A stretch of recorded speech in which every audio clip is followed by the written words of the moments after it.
अस्सलाम वालेकुम नाज़रीन, आपका मेज़बान यासिर शामी आपकी खिदमत में हाजिर है और आप देख रहे हैं डेली पाकिस्तान।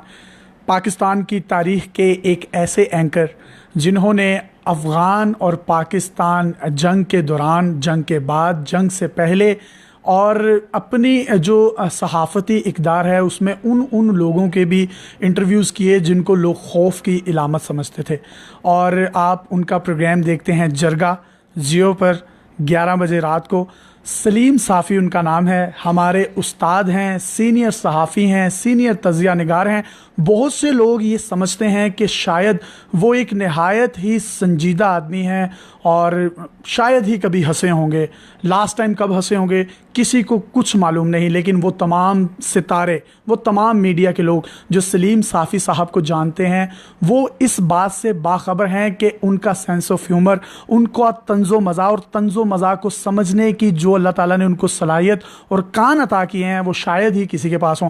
तो मैं इतनी बड़ी तमहीद सिर्फ इसलिए बांध रहा हूँ अपने उस्ताद मोहतरम के लिए कि आज वो अपनी पर्सनल ज़िंदगी के बारे में सिर्फ तंज़ो मज़ा पर मुबनी बातें करेंगे। कोई सियासी बात नहीं होगी, कोई संजीदा बात नहीं होगी। साफ़ी साहब बहुत शुक्रिया डेली पाकिस्तान को टाइम देने का, और ये मेरे लिए एजाज़ की बात है कि मैं आपका इंटरव्यू कर रहा हूँ। आपके अहवाल कैसे हैं? शुक्रिया, लेकिन मैं संजीदा आदमी था आपसे मिलने तक। हाँ, नहीं मुझे मिलने तक, और अब तो नहीं हूँ। तो मैं ये चाहता हूँ कि आपके साथ बैठ के इंसान कैसे संजीदा हो सकता है? साफ़ी साहब, आपका जो सेंस ऑफ ह्यूमर है, तमाम मीडिया के लोग जो आपको मिले हुए हैं वो इश्तियाक रखते हैं आपके साथ दोबारा बैठने का, सिर्फ इस वजह से कि आप चीज़ों को समझते हैं। और एक आपने शिकार अपने साथ रखा होता है जिसको आपने किसी ना किसी बंदे से जो है ना वो ह्यूमरस करवाना होता है, तो तंज़ो मज़ा उस पर करवाना होता है। इसकी क्या वजह है? तंज़ो मज़ा मैं ख़ुद तो नहीं कर सकता। इंसान के पास जिस चीज़ की कमी होती है तो उसके पास उसकी कदर ज़्यादा होती है। जो चीज़ इंसान को मिल जाती है उसको तो उसकी कदर। अब मसलन आपके पास तंज़ो मज़ाक की सलाहियत है तो आपके पास उतनी कदर नहीं होगी जितना हम जैसे बोर लोगों के पास होती है। ठीक है, तो साफ़ी साहब आपसे पीटीआई के कुछ हमारे दोस्त हैं, कारकुनान हैं, सोशल मीडिया पर इतनी मोहब्बत का इजहार करते हैं, लेकिन आपकी तरफ से कभी भी कोई हार्ड रद्द अमल नहीं आया, जो हार्श रिएक्शन होना चाहिए वो नहीं आया। आपने बड़ा ही बच्चों की तरह सबको ट्रीट किया, तो उसकी वजह क्या है बुनियादी तौर पर? शायद आज कोई ऐसी बात उन तक पहुंचा दें वो आपसे प्यार करने लगे। तो ये कि जब मुझे अगर किसी पे तनकीद का हक़ है तो उसको मुझ पे भी तनकीद का, अगर हम बड़े बड़े लीडरों पे तनकीद कर सकते हैं। दूसरा, मुझे ईमान की हद तक यकीन है कि ये जो लोग इस वक्त मुझ पे प्यार कर रहे हैं उनके प्यार में गालम गलोच की सूरत में वो अनकरीब इमरान खान साहब से उसी तरह प्यार करेंगे। तो आप चाहते हैं जितना प्यार आपको मिल रहा है खान साहब को वो मिलेगा? मुझे यकीन है। यकीन है आपको? हाँ, कि जो उन्होंने लोगों के ज़रिए हमसे करवाया है वो उनके साथ भी होगा। तो सर, ट्विटर पर आपके खिलाफ कुछ ट्रेंड्स भी चलते हैं, तो वो कोई स्पेसिफिक कोई लॉबी है या बस वो लोग हैं कुछ आपके खिलाफ? क्या आपको पता नहीं है? सर मुझे नहीं पता ना, मैं तो बच्चा हूँ, छोटा हूँ। मैं वाहिद गुनाहगार हूँ कि मेरे खिलाफ सब कुछ खुद खान साहब के कहने पे, उनकी ईमा में, उनके घर में बैठ के प्लानिंग के नतीजे में हुआ है। ये श्योर हैं आप? मैं बिल्कुल श्योर हूँ। तो आप खान साहब से रिक्वेस्ट करें ना कि इस तरह ना करें। क्यों मैं रिक्वेस्ट करूँ? आपकी कैरेक्टर असैसिनेशन हो रही है। करें, जितना कर सकते करें। अच्छा, ये बताएं साहब आपको खाने में क्या पसंद है? जो भी अच्छा खाना हो पसंद है। मसलन अच्छी कंपनी के साथ हो तो हर तरह का खाना अच्छा लगता है। दूसरी खाना खाना मज़ा नहीं आता मुझे। अच्छा, तो कंपनी किस तरह की कंपनी होनी चाहिए? आपको मालूम है, दोस्तों की कंपनी। अच्छे तो दोस्तों में आप जैसे नहीं। मैं तो इतना अच्छा हूँ। आपका अपने बारे में ख्याल है? नहीं, आपने खुद तो कहा था मुझे एक दफ़ा। और साफ़ी साहब आपने ये नहीं कहा था कि आप अच्छे इंसान, आपने कहा था मैं आपका मुंह बोला बेटा हूँ। आप अच्छे जो है ना एंटरटेनर हैं, आपको तख्लीकी सलाहियत अल्लाह ने बहुत दी है, लेकिन इसका ये मतलब तो नहीं कि जो अच्छा तख्लीकी सलाहियत हो अच्छा इंसान भी हो। चलें, ये बता दें खाने में आपको क्या पसंद है? आपने कभी खिलाया? सर आपको खाने में क्या पसंद है? मैंने आपको बता दिया ना कि नहीं, फिर भी कुछ क्या बना लेते हैं? अच्छी कम कुछ भी नहीं बना सकता। पागल बना लेते हैं, बेवकूफ़ बना लेते हैं, उल्लू बना लेते हैं। वो तो आप बनाते हैं। नहीं साफ़ी साहब आप बताए ना। अच्छा, फवाद चौधरी साहब के साथ जो आपकी मोहब्बत है वो सोशल मीडिया पर इतनी वायरल है, इसमें लैला कौन और मजनू कौन है? लैला और मजनून, बदकिस्मती से दोनों में कोई भी लैला बनने के काबिल नहीं है। हम दोनों मजनू हम दोनों ही मजनून है। तो फवाद चौधरी साहब के साथ इतनी मोहब्बत क्यों है, उसकी रीज़न बता दें आज। असल में हमारे उस वक्त से उनके साथ दोस्ती है जब वो ठीक ठाक इंसान थे, पीटीआई में नहीं गए थे। तो अब ठीक ठाक से जो पीटीआई में है वो ठीक ठाक नहीं होते? नहीं, मैंने तो ये नहीं कहा, लेकिन ये कि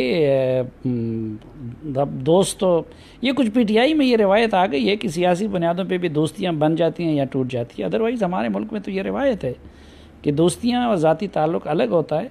मेरे आज भी शायद सबसे ज़्यादा दोस्त पीटीआई में है। अच्छा साफ़ी साहब, आप मर्दान से कराची जा रहे हैं जहाज़ पर, और जहाज़ में एक ही सीट है आपके साथ और आखिरी सीट है। इमरान खान साहब और फजलुर रहमान, दोनों में से एक को आपके साथ बैठना है, किसको बिठाएंगे? मौलाना फजलुर रहमान साहब obvious. Maulana Are you Fazlur sure? Rahman आपको से कुछ सीख भी सकेंगे। वो आपको उनका बड़ा सेंस ऑफ ह्यूमर जो है ना, आप तो मेरी उसकी नाजायज़ तारीफ़ करते, लेकिन मौलाना फजलुर रहमान साहब का जो सेंस ऑफ ह्यूमर है वो पाकिस्तान में किसी और पॉलिटिशियन का नहीं है। तो आप इंजॉय करते हुए जाएंगे? वो भी, और उनसे आप कुछ सीख भी सकेंगे। तो खान साहब से नहीं सीख सकते? मैं अब वो क्रिकेट हैंडसम है, 92 का वर्ल्ड कप उन्होंने जीता। उनसे क्रिकेट ही सीखी जा सकती है, और अब मेरा क्रिकेट के खेलने का तो सियासत सीखें, वजीर आजम है पंजाब में, देखें इतनी कम सीटें थी फिर भी उनका वजीर आला है। तो फिर मैं शौकत अजीज से क्यों ना सीखूं? सेनेट में उन्होंने जिस तरीके से इलेक्शन सीखा, जीता। जमाली साहब भी वजीर आजम बने थे, आजकल फारिग भी होते हैं, उनसे क्यों ना सीखूं? तो यानी आप फजलुर रहमान साहब के साथ बैठेंगे? जी, मैं फजलुर रहमान साहब के साथ बैठूंगा। अच्छा, कुछ जिंदगी में किसी बंदे पर गुस्सा हो? मेरे ख्याल में आपको भी मौका मिले तो आप भी वही चॉइस करेंगे। फजलुर रहमान साहब? हाँ सर देख लें, आप कह रहे हैं तो फिर मैं बैठ जाऊंगा शायद। हाँ। तो कोई एक ऐसी बात जो आज तक आपने हमारी ऑडियंस के साथ शेयर ना की हो, कुछ अपनी फैमिली के बारे में, अपनी बारे में बताएं जो आज तक आपने मीडिया की जिंदगी में बनाया हो उसको। मैं एक देहाती और गरीब फैमिली से मेरा ताल्लुक़ है। मैं बहुत छोटा था, वालिद साहब की डेथ हुई थी, फिर मुख्तलिफ़ मुशक्क़तों और उनसे गुज़र के, और उसमें मेरा कोई कारनामा नहीं है। जो कुछ है वालदा, अल्लाह उनको ज़िंदा रखे, उनकी दुआएं और उनकी तरबियत है बस। जो गलत हैं मेरी ज़ात में वो मेरा अपना किया दरा है। जो आपको कुछ अच्छा नज़र आते हैं, माँ का सदक़ा है, उनके सहारे हैं, उनकी तरबियत और उनकी दुआओं के सहारे। तो अम्मी से ज़्यादा प्यार था या वालिद साहब से? वालिद साहब तो मैंने बताया कि मैं बहुत छोटा था, तो मेरे लिए तो वालदा जो है वो वालिद का भी रोल उसने अदा किया है और अपना भी किया है। तो मेरी वालदा जो है वो दोनों के हिस्से का प्यार जो है वो वालदा ही के लिए रहे। क्या बात है! तो ज़िंदगी में कभी प्यार हुआ? क्यों, मैं आपको इंसान नज़र नहीं आता? नहीं, कितनी दफ़ा हुआ? मेरे कहने का मतलब ये है। दिल की बात है, दिल में अच्छी होती। थोड़ा सा बता देना। नहीं दिल ज़रा सा हुआ हो। पहले आप अपनी बता दें। आप जितनी नहीं हुई है। मुझे आपसे प्यार हुआ है।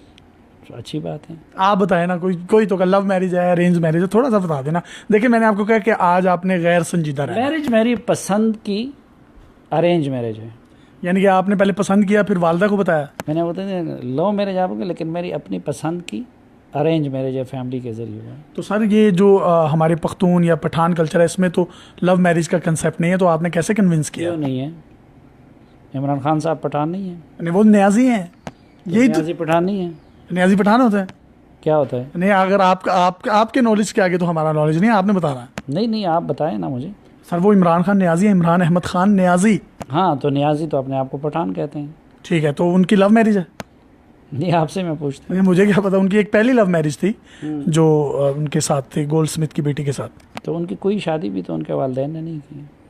ठीक है, चलें। आपकी हर गुफ्तगू जो इमरान खान साहब के इर्द गिर्द चली जाती है। आपने उनके बारे में सवाल किया, मैंने कब किया है? मैंने आपकी शादी के बारे में किया है। हाँ, तो आपने अच्छा, फिर आपने किताब लिखी कि तब्दीली लाई गई। तब्दीली तो आई है, तब्दीली तो आई है, आप कह रहे हैं लाई गई है।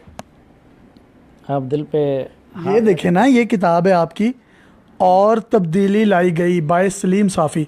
तब्दीली तो आई है, लाई कहाँ से गई है? आप नहीं जानते? मुझे नहीं पता, मैं छोटा हूँ ना, बच्चे गैर सियासी होते हैं। ये तो आप तो खैर अभी बुजुर्ग हैं, ये तो बच्चों को भी पता है कि तब्दीली आई नहीं है, लाई गई है। अच्छा, मुझे ये बताएं कि कोई मौसीकी सुनने का शौक़ है? बहुत ज़्यादा। किसको सबसे ज़्यादा सुनते हैं? उर्दू में जगजीत, पश्तो में सरदार अली टक्कर। सर इधर जंग लगने वाली, आप फिर इंडियन सिंगर को जो है वो, आपको पता है इसका क्या इम्पैक्ट हो सकता है? जंगों को रोकने का तो तरीका यही है कि यही सिंगर्स और इन जैसे मोहब्बतों को बांटा जाए। वाह वाह। तो जो कश्मीर का रिसेंट इशू चल रहा है, कितने हमले किए हैं पाकिस्तान पे, खुदा न खास्ता। आपने देखा नहीं था राहील शरीफ साहब भी जो अपने वो बेटे की शादी में जब वो रक्स कर रहे थे, इंडियन गाने के साथ कर रहे थे। तो मौसीकी का ना कोई मज़हब होता है, मौसीकी का ना कोई उसकी सरहद होती है, ना कोई उस तक ख़ास होती है। कितने इंडियन उन्होंने हमारे यहाँ के शुअरा की गज़लें गाई हैं। तो हर चीज़ को उसमें ना तोलो। सर एक बड़ा मशहूर मरूफ ऐड है, वो जब भी आता है तो वो अक्सर लोग समझते हैं कि शायद वो शरबत जो है वो आपकी कंपनी है, आप उसके मालिक हैं, सलीम साफ़ी से खून साफ चेहरा शादाब, उस बारे में क्या कहेंगे? वो आपकी कंपनी है कोई शरबत वगैरह इस तरह का? नहीं, वो सफाई का काम करती हैं। मैं तो अगर नीयत का फतूर साफ़ कर सकता तो अभी तक आपका कर चुका होता। साफ़ी साहब बहुत शुक्रिया। कोई पैगाम देना चाहें हमारी ऑडियंस को तो आप दे सकते हैं। खुश रहें, खुश रहने की कोशिश करें, खुशियाँ बांटें। इस मुल्क और इस सोसाइटी में दुख बहुत है, उसके लिए हम काफ़ी हैं। तो जो मुझे सुन रहे हैं वो ख़ुद खुशियाँ बांटने की कोशिश करें। बहुत शुक्रिया। सलीम साफ़ी साहब सीनियर तजिया निगार और सीनियर सहाफ़ी हमारे दरमियान मौजूद थे, और ये मेरे लिए बड़ी खुशकिस्मती की बात है कि मैं इनका इंटरव्यू आज कंडक्ट किया। और उस्ताद भी हैं, बड़े भाई भी हैं, और बहुत मोहब्बत, खुलूस और एहतराम शामिल हैं जिनका कोई उस्ताद नहीं हो सकता। वो हज़ारों का तो उस्ताद हो सकता है, लेकिन आप खुद बहुत बड़े उस्ताद हैं। कि जात उस्ताद हैं। हाँ, जिस तरह आज मुझे गहरा है ना, तो आपसे बड़ा उस्ताद कोई नहीं है। सर ये आपकी मोहब्बत है, और मैं आपको फिर बताता चलूं कि इनका तंज़ो मज़ा और इनके तंज़ो मज़ा का जो लेवल है वो नेक्स्ट लेवल है। अगर कोई इनको जानता है, अगर नहीं जानता तो म्यूचुअली जो इनके मीडिया के फ्रेंड्स हैं आप उनसे पूछ सकते हैं, और कभी अगर ज़िंदगी में इनसे नशिस्त हो तो तंज़ो मज़ा की वो बारीक से बारीक बात आप साफ़ी साहब के सामने करें, और ये मुमकिन ही नहीं कि ये उसको समझें और इनके चेहरे पर एक बड़ा लाफ्टर आए। अपने मेज़बान यासिर शामी को इजाज़त दीजिए और देखते रहिए डेली पाकिस्तान। अल्लाह हाफ़िज़।